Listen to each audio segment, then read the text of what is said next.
Hello, hello, hello. I'm Shay Sane. I'm here on behalf of the Black Travel Summit to talk about COVID-19, the new normal in travel. Thank you guys for joining me this Saturday afternoon. I know that you guys are coming off of some awesome speakers. Clee and Jeff were just talking about body positivity and talking about Black men in travel. I love the forum. Part of that one wishes that I was a Black man just to join, but I'm not, so I'll have to catch them on their IGs. Again, my name is Shay Sane. I am the executive director and founder of Black Girls on the Go and TravelHeals.co. In addition to those previous titles, I am also a 14-year certified travel professional. And I just wanted to have a conversation with you today about what our new normal looks like with COVID-19. So I have some slides to share with you. I'm going to do a little polling, and then we'll do some Q&As towards the end of my session. But again, I wanted to thank Black Travel Summit for allowing me to come on and be a part of this awesome platform this afternoon. So let's dive in. So the current state of the travel industry right now, as you all know, the travel industry is up on its head right about now. For those that are travel professionals, my heart goes out to them. Most of you probably don't know what's going on behind the scene with a lot of the smaller travel agencies, and with COVID-19 and travel being disruptive, and some of your trips have been postponed or having to be either rescheduled or canceled. And there are a lot of questions as to why you can't get refunds, why you're having to reschedule, why we're delaying travel. But I'm going to try to answer all the questions you can possibly think of intuitively.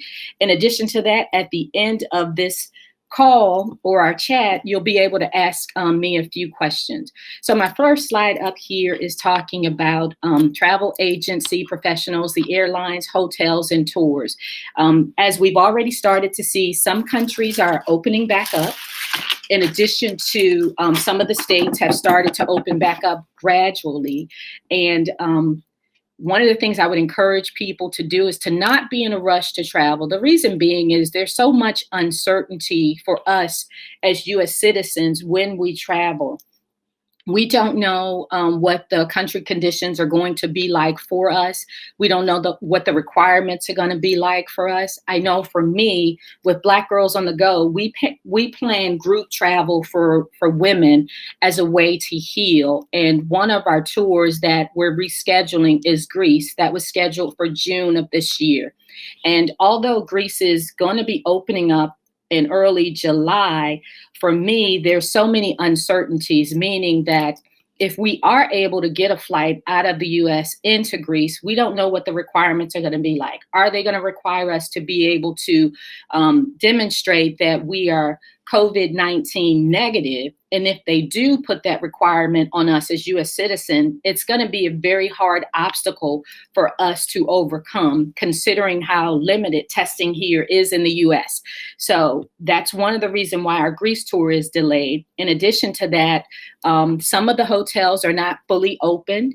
In addition, the problem that we're seeing with traveling at the end of COVID-19 is a lot of the tourist destinations that we want to visit may not be open to capacity. And if they're not open to capacity, which we hope they're not, considering we're still coming off of COVID-19, is that social distancing will still probably be a part of our new normal.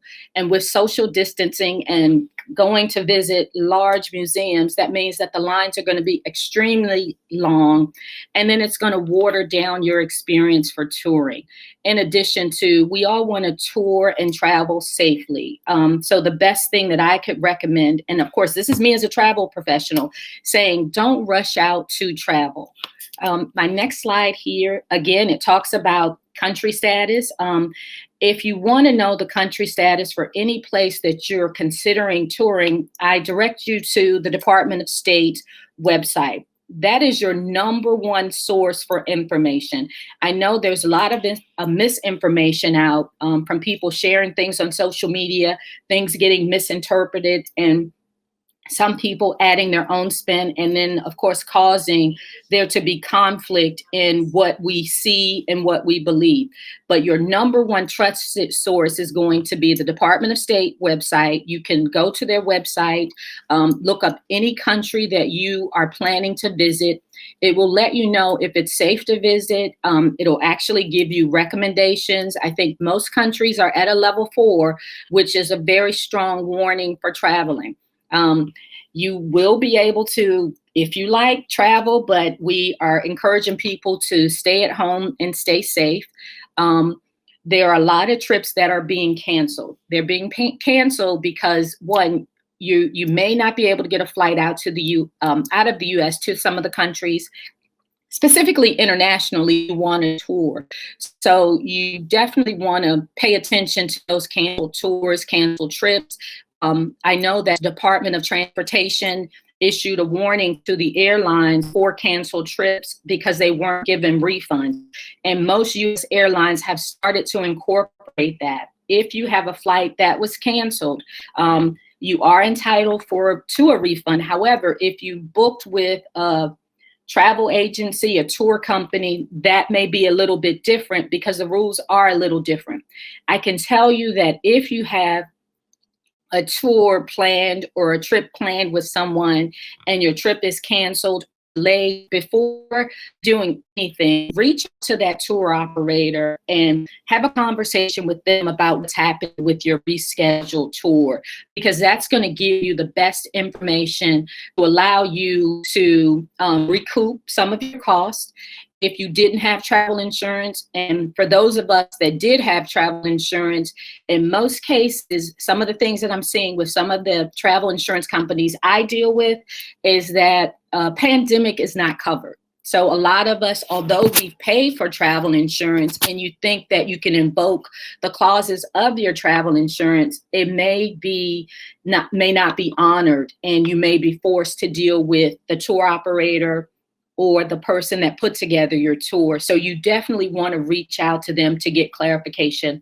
I know for me, I've been having one-on-one discussions with my clients to make sure that they're hearing from me and I'm giving them direction, providing them with assistance in the event that they are going to file a claim with their travel insurance provider to make sure that they're protecting their investment. Again, most seasoned travel professionals and tour companies have already started rescheduling their tours for next year, because what we're hearing is that there's going to be a second wave of COVID-19 that's going to disrupt our travel again. So we want to make sure that we're traveling at times where it's very safe and that you can get the most amplified experience that you possibly can. We don't want you to tour when it's not safe, when your health is at risk, and then your tour is watered down. So next year is probably when you start seeing some of your tours rescheduled, if you haven't heard already from your tour operator. But again, reach out to them because they're going to be your number one source. I know that I've seen some discussions online where people are encouraging people to file credit card claims to dispute charges so that they can get their money back from a canceled or a rescheduled tour. I would caution you not to do that because depending on the terms and conditions with the company that you book with, you filing a credit card dispute may invalidate your trip. And if your credit card dispute is not honored in your favor, then you've already initiated a credit card dispute. Now you've canceled your trip, and then you can't go back to the tour operator and ask them to reschedule you according to whatever their plan is. So I highly encourage you, reach out to the person that you booked your tour with, or whether it's the airline, to consider rescheduling your tour versus canceling. Another reason why you may want to reschedule a canceled flight over possibly getting a refund is if you still want to travel to that destination and the rates have started to increase, it's possible that the airline will rebook you without you incurring any additional charge because you didn't take a full refund. So before you pull the trigger too quickly, just reach out to whoever you have a service with, or you have a contract with, or you paid your money, to find out what the details are with the cancellations or the tour being rescheduled. Let's see. The future of flying. The future of flying is going to be challenging in the beginning. Right now, we're all still being advised to wear mask coverings so that we can not only protect ourselves, but others from possibly spreading the virus. I've seen some disturbing news with some flights are still booked to capacity. In addition to that, people are just very nervous about flying. They're unsettled when someone comes close to them, and then there's been all types of mayhem. So the future of flying is going to be interesting. Again, there's a lot of what they call it fake news about if you have to show up to the airport 4 hours in advance because they're going to spray you down or hose you down to kind of prevent you from spreading the virus. I actually looked at the TSA website myself.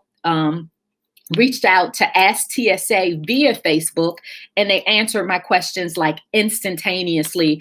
And some of the things that I had read were actually not true.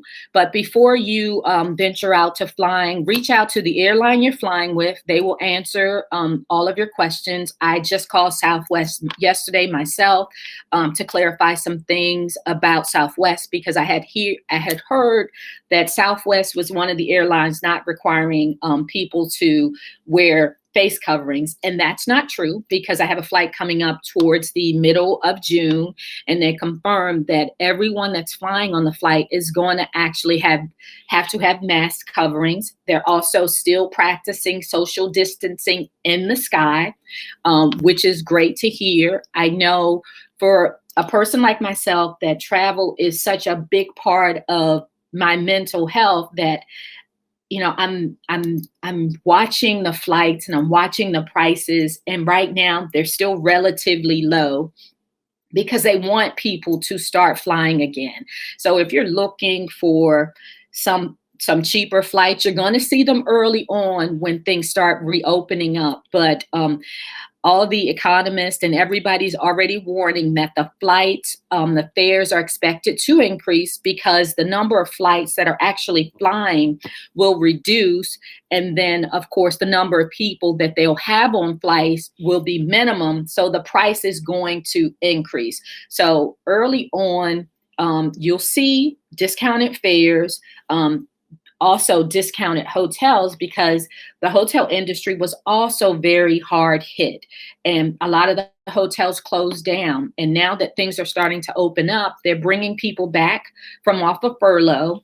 So they're going to have some discounted rates at hotels. They're doing some deep cleaning, I hear, at the hotels. I hear they're doing deep cleaning on planes so that they can be safe and healthy for us when we fly. But of course, flying with your mask coverings, your hand sanitizers, or if you have them, your disinfectant wipes are only going to enhance your trip a lot more with the post-COVID travel. Which is, of course, is going to be our new normal. I know some people are a little upset that they're starting to see things reopen, but we know that we can't maintain being at home for extended periods of time, because this has become our new normal. COVID is here.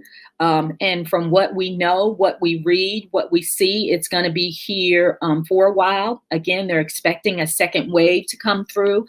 So we want to be prepared as much as possible. Let's see.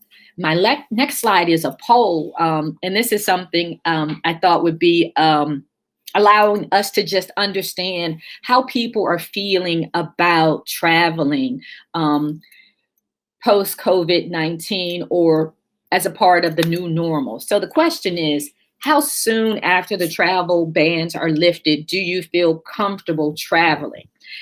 Are you going to be one of those that are going to be immediately booking your flights or at the airport, or 30 to 60 days is your time window? Or you want to give things a little bit of time to calm down? So is it 6 months after the travel bans and that you'll start traveling? Some people that I've talked to are going to feel much more comfortable 1 year after the travel bans are lifted traveling. Or are you one of those people that they're like, look, never, give me 2 or plus more years before, you can get me on any flight? Some people have put caveats to say 2 or more years from the travel ban being lifted, I'll feel a little bit better about traveling. So if you can, in the comments here, indicate what your preference is about traveling once the travel bans are lifted. And I'll leave this up for a few seconds so you can identify what your answer might be.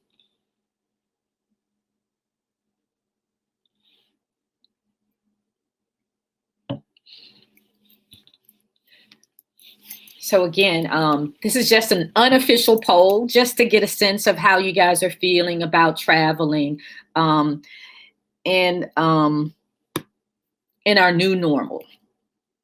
So for me, again, I mentioned at the top of my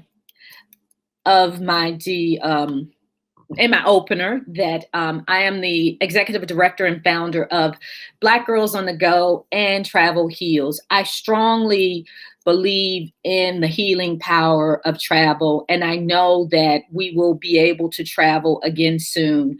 And travel for me and a lot of people, it's escape from normal life. I mean, after being quarantined for almost 2 months, some of us just need to get out.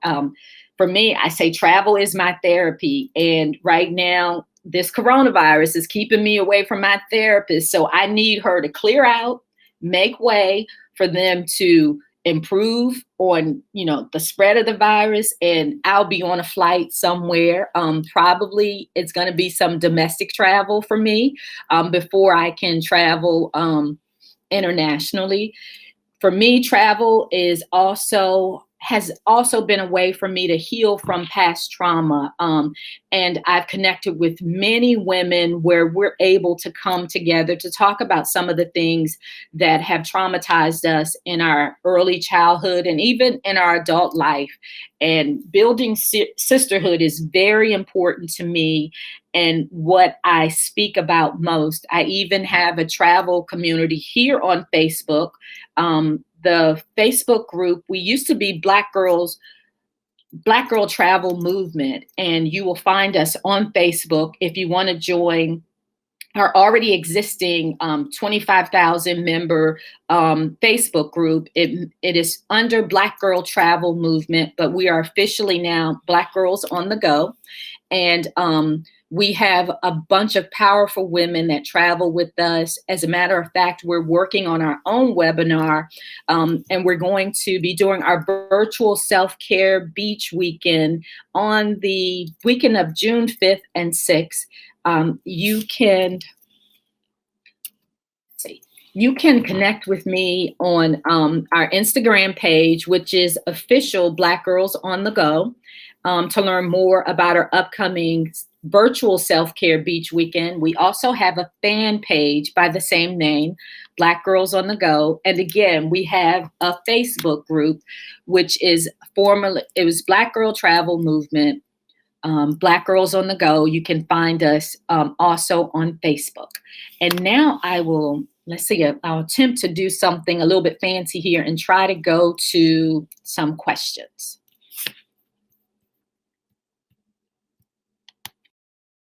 How did you bring about your healing? Okay, I'll try to answer this very quickly.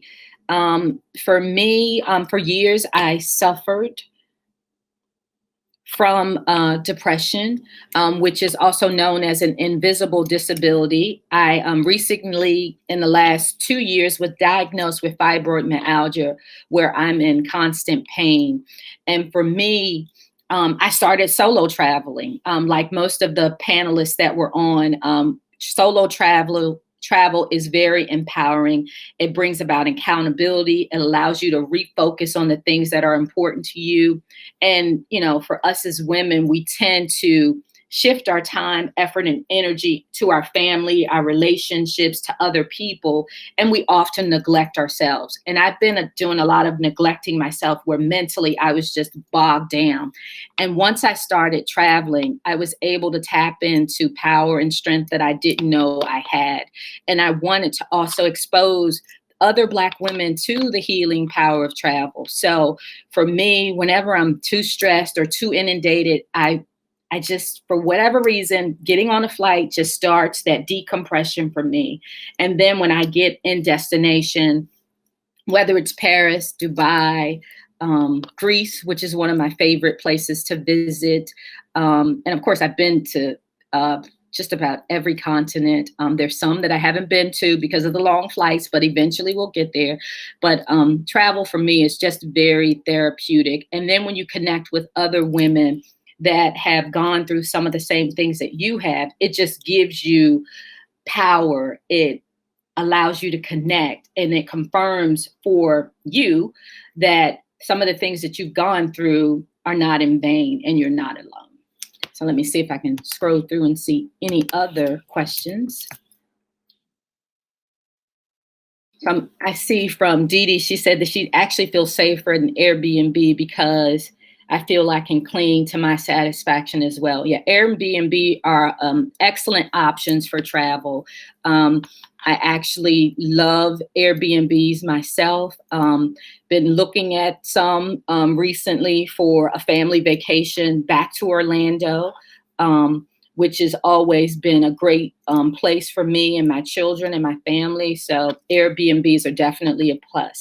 Let's see, Anita said, what do you think it is about traveling that provides healing? I think travel breaks up the monotony of your normal everyday life and being in a new environment, whether it's a nice hotel room or a cozy Airbnb. It just breaks up the normal life, and it just kind of allows your body and your mind to shift and to reset. So travel provides that backdrop that sometimes we need to insert into what we're going through to just give us a different perspective. And I think there's nothing like traveling to a new destination where you don't speak the language, where you're challenged to do something a little bit different. And once you're able to navigate in countries where either they speak Spanish, they speak French, or they speak German, and you can navigate through a foreign country. When you come back to the US and you have to deal with some of the challenges in life, you're like, oh, okay, I got this. If I can survive in Paris in the middle of a museum, not speaking the language, oh, I can navigate the US much, much better. Let me see. Here's another question, and then I'll wrap up. Do you believe travel agents can help by connecting travelers to services that offer more security at destinations? I'm not sure about connecting travelers to services that offer more security at destinations. Travel professionals are a very valuable resource, and they can definitely connect you with people and services that can be there for you at the airport with a sign with your name waiting for you to securely transfer you from one destination to another. That's something you're definitely not going to get if you just book on your own. I'm not sure about some of the other bigger online travel services like Travelocity or Expedia. I don't use them as much, but I know travel agents can definitely connect you so that you don't have to worry about those things at all. So travel agents are definitely making a comeback. I hear that they've been saving a lot of people as a result of the coronavirus and airlines and hotels being taxed to the max with calls. You can call your travel agent and they will they would have resolved all of those issues for you, and they would call you back with an answer to say, hey, I got you a refund. I got your trip rescheduled. So travel agents are just an awesome breed of professionals. So if we don't have any more calls, I will sign off. And I thank you for connecting with me today. Again, my name is Shay Sane, and I hope that you guys stay safe. And I will see you in the air or at an airport very soon.